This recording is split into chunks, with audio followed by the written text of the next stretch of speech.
একদিকে মার্কিন যুক্তরাষ্ট্রের 500% শুল্কের পাহাড়, অন্যদিকে বাংলাদেশের 20% শুল্কের হুঁশিয়ারি।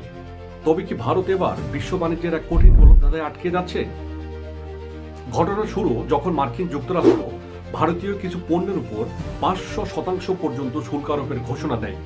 আর এই বিশাল শুল্কের চাপে ভারতীয় টেক্সটাইল খাত ও তার রপ্তানি বাণিজ্য যখন খাদের কিনারায়, ঠিক তখনই তার প্রতিবেশী দেশ বাংলাদেশ থেকে ঘোষণা এলো ভারত থেকে আমদানিকৃত সুতা এবং তুলার উপর 20% পর্যন্ত শুল্ক আরোপ বা নিষেধাজ্ঞা বসানোর প্রস্তাব।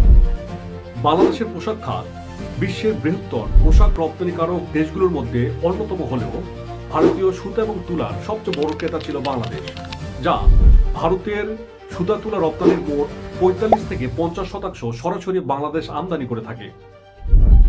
গত 2025 সালে ভারত থেকে সুতা তুলা আমদানির পরিমাণ 137% বাড়িয়েছে।